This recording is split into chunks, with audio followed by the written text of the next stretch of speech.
आइए, कक्षा 10वीं गणित में आप सभी का स्वागत है।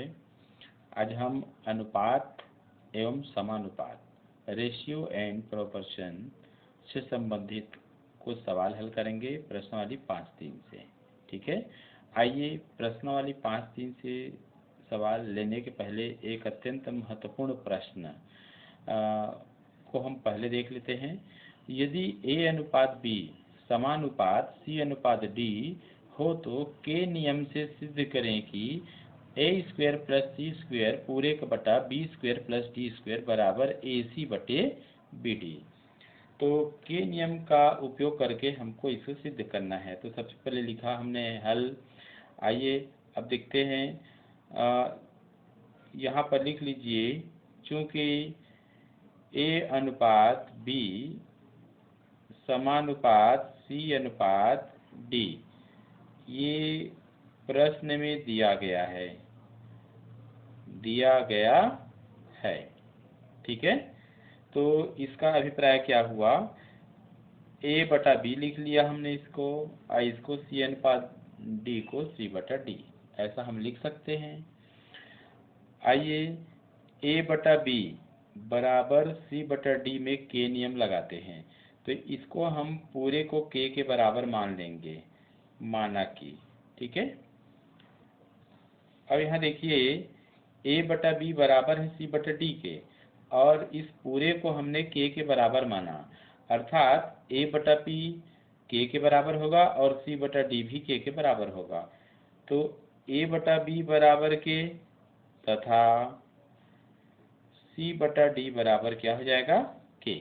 ऐसे तो इसको हम हल कर लेंगे।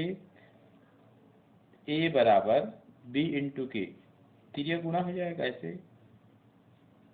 ऐसे तो a का मान आ जाएगा b इंटू के, और इसी प्रकार इसको तिर्यक गुणा कर लेंगे तो d यहाँ जाएगा, तो c बराबर d के, ऐसे। तो इस प्रकार से ये हो गया। ठीक है ना। अब हमको सिद्ध क्या करना है इसको देखते हैं। आइए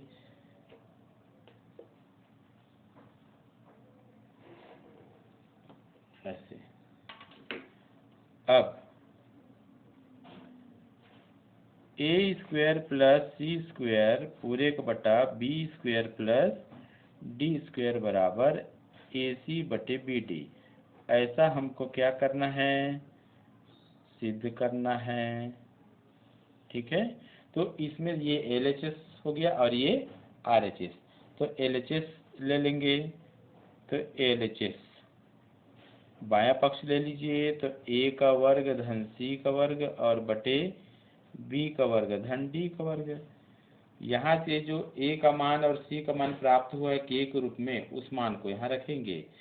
तो a बराबर है b के, तो यहाँ a की जगह में लिख देंगे हम b के, और पूरे का वर्ग है ऐसे। c का मान है d के, तो यहाँ c की जगह रख देंगे d के, और यहाँ पर घात 2 है तो पूरे का घात 2 बटे, इसको ज्यों का त्यों ऐसे लिख देंगे b² प्लस d²।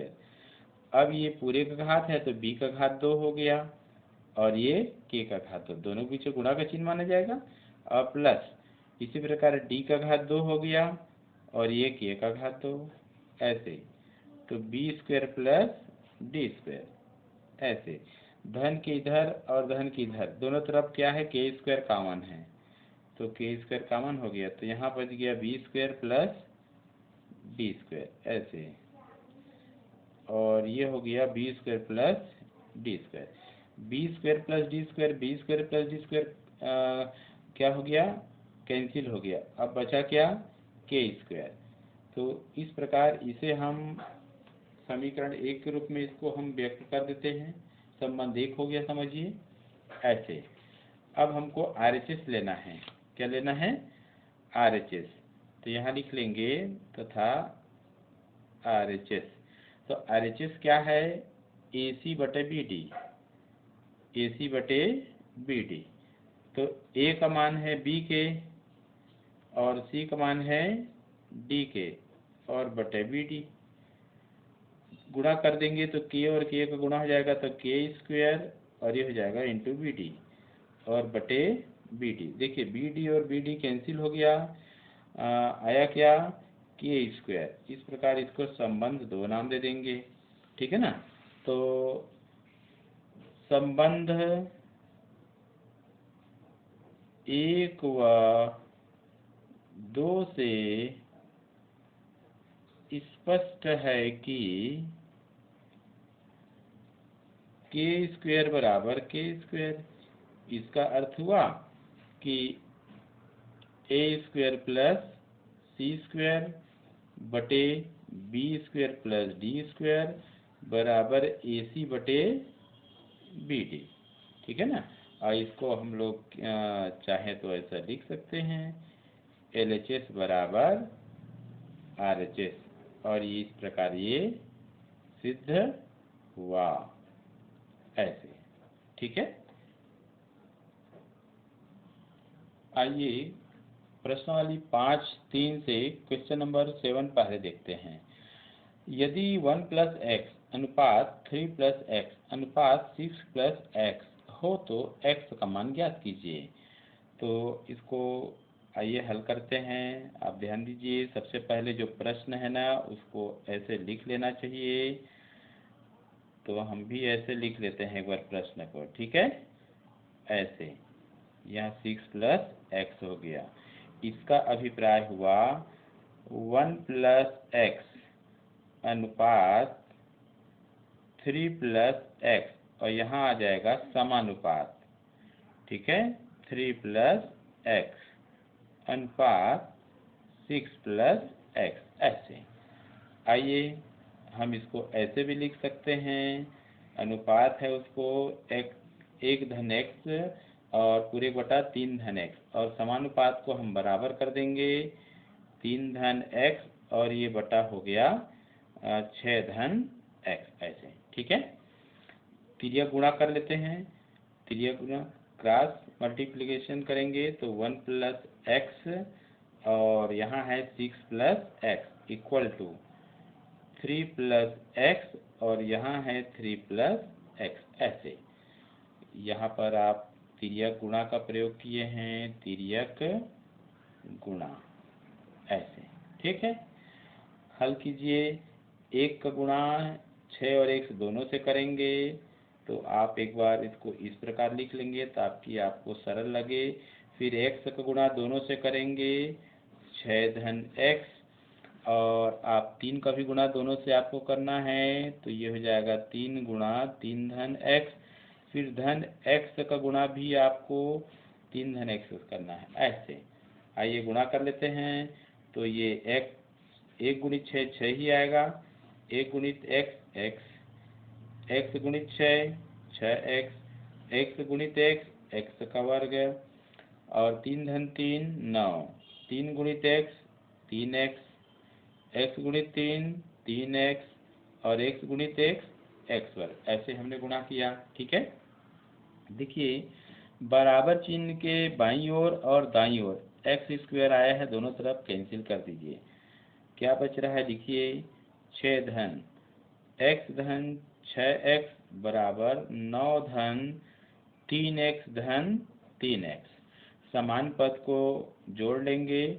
6 धन 1 और 7, देखिए धन 1 x है और ये धन 6x है, तो 6 और 1 7x, और इसी प्रकार देखिए 3x धन 3x हो जाएगा 6x। x वाला पद को बाईं ओर ले लेंगे और अचर पद 6 को दाईं ओर ले लेंगे, तो 7x, ये 6x इधर बाईं ओर आके ऋण 6x हो जाएगा, और इसी प्रकार 6 दाईं ओर जाके ऋण 6 हो जाएगा। यहाँ लिख देंगे पक्षांतरण से या पक्षांतर करने पर, ठीक है ऐसे। तो आइए 7x में से 6x घटेगा तो 1x बचेगा यानी x, और 9 में से 6 गया तो आ जाएगा 3। तो x का मान हमें कितना प्राप्त हो रहा है, 3 प्राप्त हो रहा है। हमें क्या ज्ञात करना था, हमें x का ही मान निकालना था। यदि 1 + x अनुपात 3 + x अनुपात 6 धन x हो तो x का मान क्या होगा। तो यहाँ पर देखिए स्पष्ट है x का मान 3 प्राप्त होता है। अब हम उत्तर लिख सकते हैं। अतः x का मान 3 प्राप्त होता है, ऐसे। ठीक है, आइए क्वेश्चन नंबर 6 देखते हैं। वे संख्याएं पता करें जिनका मध्यानुपाती 24 और तृतीयानुपाती 192 है। ठीक है ना। तो यहाँ पर प्रश्न को सावधानी पूर्वक पढ़ के देखिए आप। वे संख्याएं पता करें जिनका मध्यानुपाती 24 है, मतलब कोई ऐसी संख्याएं हैं, कोई दो संख्याएं हैं जिनका मध्यानुपाती 24 है। मध्यानुपाती कह दिया मतलब यहाँ पर दो संख्याएं होंगी। ठीक है ना, जिसका मध्य का अनुपात क्या है, 24 है। तब कौन सी दो संख्या, ये तो हमें मालूम नहीं है। तो ठीक है, आइए उसको हमको x और y मान लेते हैं। तो यहाँ लिख लीजिए, माना कि वे दो संख्याएं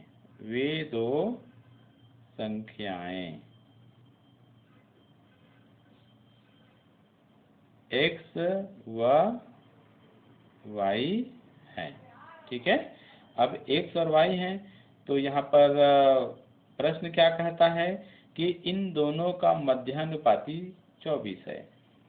तो यहाँ लिख देंगे, अतः x व y का मध्यानुपाती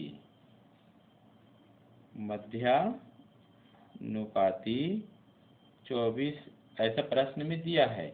इसका क्या अर्थ निकला, तो इसको हम लिख सकते हैं x अनुपात 24 अनुपात y। मध्य का अनुपात 24 है, देखिए। तो इसका अभिप्राय हुआ x अनुपात 24 समानुपात 24 अनुपात y, ऐसा भी लिखा जा सकता है। आइए अब इसको आगे हल करते हैं। तो x बटा हो गया 24 बराबर, और ये हो गया 24 बटे y, ऐसे। ठीक है, अब हम इसको तिर्यक गुणा कर देंगे। तो तिर्यक गुणा करेंगे तो x गुणित y, इसका इसके गुणा, और 24 का 24 से, तो 24 गुणित 24, ऐसे।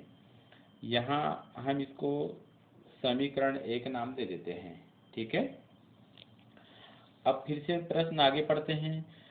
और तृतीयानुपाती 192 हो, अर्थात यदि दो संख्याएं x और y हमने माना है, तो इन दोनों संख्याओं का तृतीयानुपाती 192 है, ऐसा प्रश्न कहता है। तो यहाँ पर लिख देंगे, पुनः प्रश्नानुसार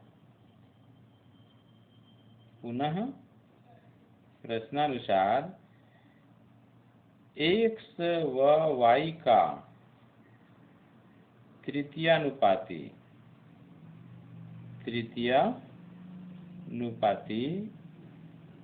192 है। इसका अर्थ क्या हुआ कि x अनुपात y अनुपात 192, ऐसा लिख सकते हैं। देखिए, पहला अनुपात, दूसरा और ये तीसरा तृतीय अनुपाती हो गया। इसे हम ऐसे भी लिख सकते हैं, x अनुपात y समानुपात y अनुपात 192, ऐसा। आइए इस रूप में लिख देते हैं, x बटा y बराबर, समानुपात को हम बराबर लगा देंगे यहाँ पर, और अनुपात को इस प्रकार से बटे में, ऐसे। ठीक है, तिर्यक गुणा कीजिए। तो ये y² बराबर हो जाएगा x इंटू, यहाँ पर हो जाएगा 192। इसमें समीकरण नंबर हम इसको 2 नाम दे देते हैं। ठीक है, ये समीकरण 2 हो गया। आइए यहाँ पर ध्यान से देखना है आपको। समीकरण 1 में x y बराबर 24 गुणित 24 है। समीकरण 2 में y² बराबर x गुणित 192 है। ध्यान देना है यहीं पर। यदि हम इस x का मान, हम इसको एक स्टेप और यहीं पर बढ़ा लेते हैं, ज़्यादा अच्छा रहेगा। हम इसको लिख देंगे x बराबर, तो y वर्ग बटे 192, ऐसे। इसे आप समीकरण 2 दे दीजिए नाम। ठीक है ना।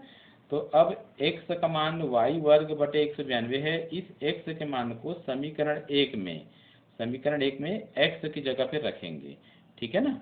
तो आइए मान रख लेते हैं।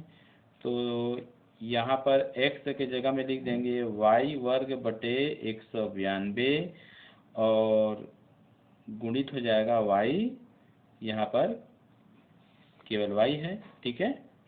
और इसके बाद फिर यहाँ पर बराबर चिन्ह लगा देंगे और यह आ जाएगा 24 गुणा 24 ऐसे।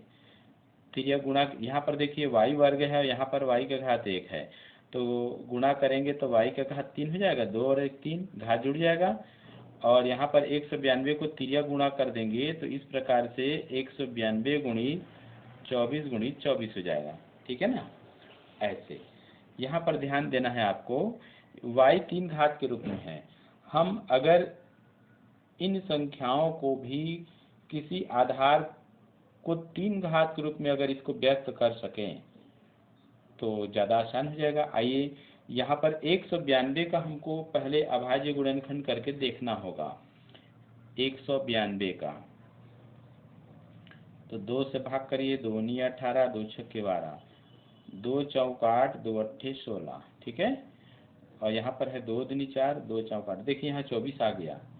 अर्थात 192 को हम 2 गुणित 2 गुणित 2 गुणित 24 लिख सकते हैं, क्योंकि यहाँ पर y का घात 3 है और यहाँ 24 2 बार आया है, यानी 24 का घात 2 पहले से है।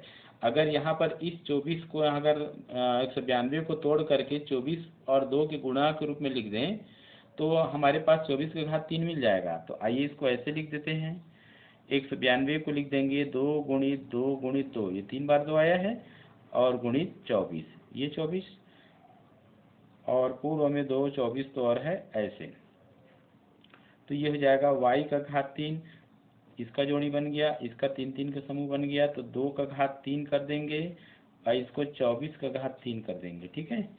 तो ये y का घात 3, तो 2 गुणित 24, 2 गुणित 24, ये पूरे का घात 3 करेंगे ऐसे। तो यहाँ देखिए दोनों पक्षों में घातांक समान है, तो उनके आधार की तुलना करेंगे तो आधार y बराबर हो जाएगा 2 गुणित 24, इसका मतलब हुआ y बराबर 24 दूनी, यहाँ पर हो जाएगा क्या 48, 24 दूनी क्या हो जाएगा 48। तो एक संख्या y मिल गया। y के मान को समीकरण 1 या समीकरण 2 में रख देंगे तो एक तक मान निकाल आएगा, ठीक है। तो y का मान समीकरण 1 में ही रख दीजिए, 1 में रखने पर आइए रखते हैं, तो x गुणित 48, y की जगह 48 से रख देंगे और बराबर ये हो जाएगा 24 गुणित 24 ऐसे। तो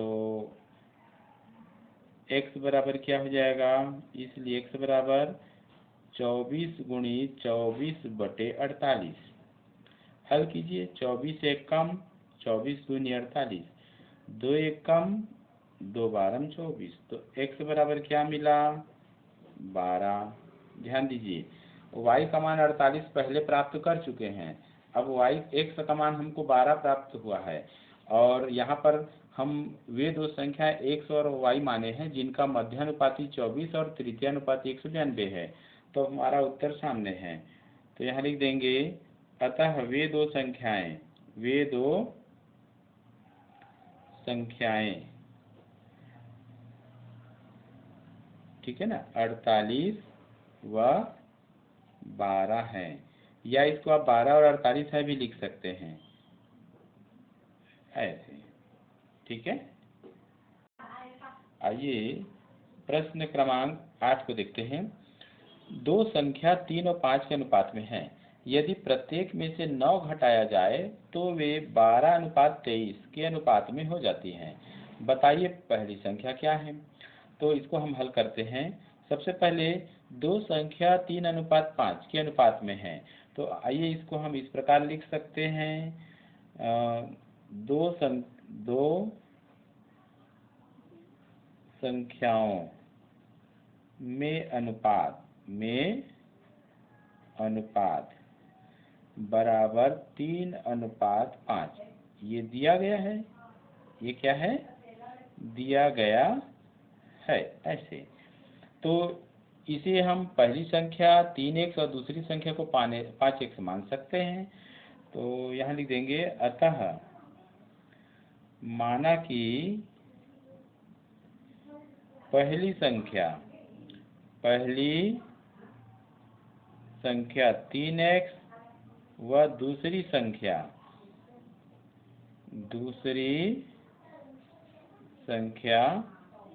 5x है। ठीक है। अब प्रश्न कहता है इनमें से प्रत्येक में से 9 घटाया जाए। तो यहाँ पर लिख देंगे इन दी गई दोनों संख्याओं में से प्रत्येक संख्या में से 9 घटाने पर प्राप्त संख्याएं क्या आएंगी, देखते हैं।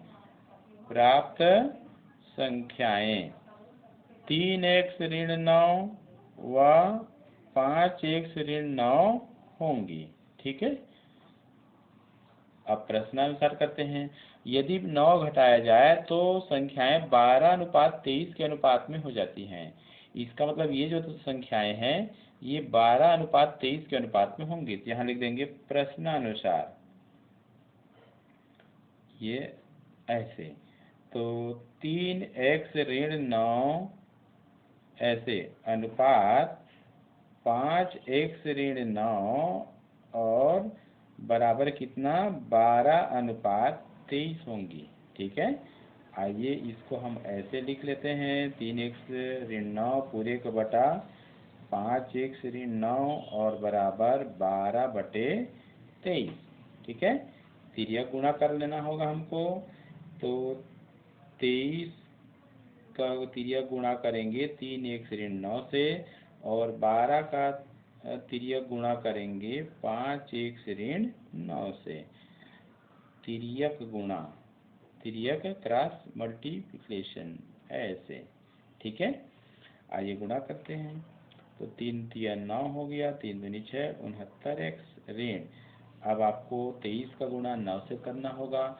तो ये हो जाएगा 9 तिया 27 की 7 हो गया, 9 दूनी 18 और 2 20, ये हो गया 207 और बराबर 12 पंचे 60x हो गया और इन 12 निया 108। इसमें जो चर पद है x वाला पद उसको हमको बाईं तरफ लेना होगा और जो अचर पद है यानी x से स्वतंत्र पद है उसको दाईं ओर लेना होगा। तो 69x है, यहाँ 60x बाईं तरफ आके ऋण 60x हो गया और ऋण 108 तो है, ये ऋण 207 दाईं तरफ जाके धन 207 हो गया पक्षांतरण से। क्या हो गया ये? पक्षांतरण से। ठीक है। तो 69 में 60 गया तो कितना जाएगा 9x और 207 में से हमको इसको घटाना होगा 108 को, तो यह जाएगा 99। ठीक है। आइए देखते हैं। तो ये हो जाएगा, इसलिए x बराबर 99/9, तो यानी आ गया 12। अतः x बराबर 11 ये प्राप्त होता है हमें। ठीक है। तो इसमें अब हमको क्या करना होगा, इसलिए पहली संख्या को क्या माने हैं हम, पहली संख्या को 3x माने हैं। तो यहाँ लिख देंगे पहली संख्या बराबर 3x बराबर 3 गुणित x का मान कितना मिला 11, तो 11 तिया 33 ऐसे। और अगर आपको कहा जाए कि दूसरी संख्या भी ज्ञात करो तो आप दूसरी संख्या को आप ले सकते हैं। दूसरी संख्या को क्या लेंगे 5x। ठीक है ना। तो इस प्रकार ये आंसर हमारे सामने है। ठीक है। आइए एक महत्वपूर्ण प्रश्न क्वेश्चन नंबर 18 को देखते हैं। 18 नंबर का प्रश्न, यदि 11 मकड़ियाँ 11 दिनों में 11 जाले बनाती हैं तो बताइए एक मकड़ी एक जाल बनाने में कितने दिन लगाएगी। आइए हल करते हैं। यह प्रश्न बहुत ही महत्वपूर्ण है, आप लोग अच्छे से समझेंगे। जबकि 11 जाल, ध्यान देना है, 11 जाल बनाने में 11 जाल बनाने में 11 मकड़ियाँ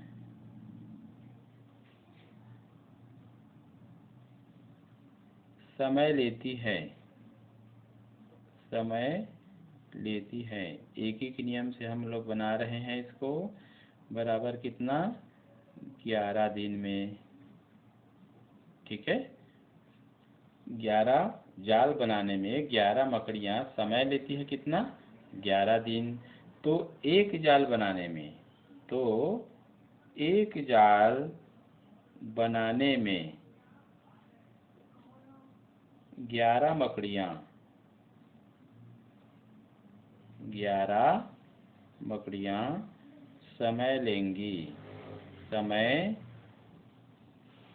लेंगी, बराबर कितना, तो 11/11 हो जाएगा ऐसे। ठीक है, तो बराबर कितना आ जाएगा, यहाँ पर ध्यान दीजिए, 1 दिन आ गया।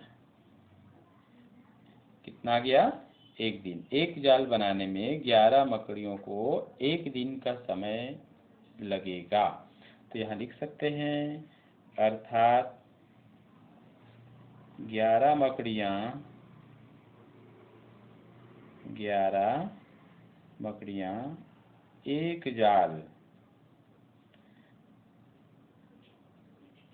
1 दिन में बनाती हैं। ध्यान से देखना है, समझना है। 11 मकड़ियाँ एक जाल को 1 दिन में बनाती हैं। ठीक है, 11 मकड़ियाँ एक जाल को 1 दिन में बनाती हैं। तो अब हमको मान लेना होगा, अब माना कि एक मकड़ी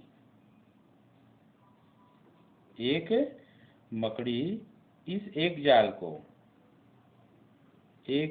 को कितने दिन में बनाएंगी, तो x दिन में बनाती हैं, x दिन में बनाती हैं। ठीक है, तो इसके लिए आइए एक हम इस प्रकार से आप लोग भी बना लेंगे, एक छोटा सा सारणी बना लेंगे। इससे सवाल आपको हल करने में, समझने में बहुत ही आसान लगेगा। इसमें आपको ये इस प्रकार से पहले वाले इसमें लिख देंगे, मकड़ियों की संख्या, मकड़ियों की संख्या लिखिए ऐसे, और इसमें रहेगा दिनों की संख्या, दिनों की संख्या। ठीक है, देखिए यहाँ पर 2 चर राशि है, एक राशि मकड़ी की संख्या है और दूसरी यहाँ पर क्या है, दिनों की संख्या। तो 2 राशियों के बीच हमको संबंध यहाँ पर बताना है। ठीक है, तो जब यहाँ पर देखिए प्रारंभ में मकड़ियाँ कितनी थी, 11 ऐसे, तो 11 मकड़ियों को एक जाल बनाने में कितना दिन लगा, तो 1 दिन लगा, यहाँ 1 लिख दीजिए। अब हमको देखना है कि जब मकड़ियाँ एक हो जाती है, एक मकड़ी, तो यहाँ पर एक मकड़ी, तो एक जाल को बनाने में कितना दिन लगता है, तो x दिन, तो यहाँ पर x आ जाएगा। ध्यान दीजिए, यहाँ पर दोनों चर राशि मकड़ियों की संख्या और दिनों की संख्या में किस प्रकार का संबंध है, 2 प्रकार का। देखिए चर राशि x और y दोनों में 2 प्रकार का संबंध हो सकता है, एक तो समानुपाती विचरण और दूसरा व्युत्क्रमानुपाती विचरण। ध्यान दीजिए, यहाँ पर पहली राशि, जैसे यहाँ पर देखिए पहली राशि है मकड़ियों की संख्या 11। जब पहले मकड़ियों की संख्या 11 थी, तो दिनों, यहाँ पर देखिए तो दिनों की संख्या 1 लग रहा है। ठीक है ना, अब यहाँ पर एक मकड़ी हो गया तो दिन में कितने, x। तो यहाँ पर कैसे राशियों को देखना है, ध्यान दीजिए, 11 मकड़ी थी और यहाँ पर अब 1 मकड़ी हो गया, यानी मकड़ियों की संख्या घट रही है। यहाँ पर देखिए दिन कितना था, 1, तो यहाँ पर मकड़ियों की संख्या क्या होगी, यहाँ पर दिनों की संख्या क्या होगी, बढ़ेगी। अर्थात एक राशि घट रहा है और दूसरा राशि अगर बढ़ रहा है, तो इस प्रकार 2 चरों के बीच जो संबंध होता है उसको व्युत्क्रमानुपाती विचरण कहते हैं। तो ये लिख सकते हैं, यहाँ पर मकड़ियों की संख्या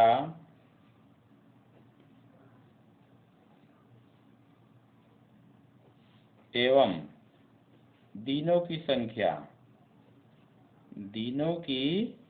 संख्या के बीच व्युत्क्रमानुपात का संबंध है। व्युत्क्रमानुपात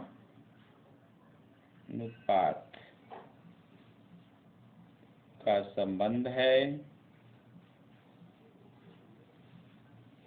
तो अब इसको हमको ऐसे लेना होगा, अर्थात 11/1 बराबर x/1। ध्यान दीजिए, अगर समानुपात का संबंध होता तो हमको ऐसे जाना रहता है 11/1, यानी यहाँ पर जो भी संख्या रहता है और यहाँ जो भी संख्या रहता है तो इतना बटे इतना करेंगे और साथ में इतना बटे इतना।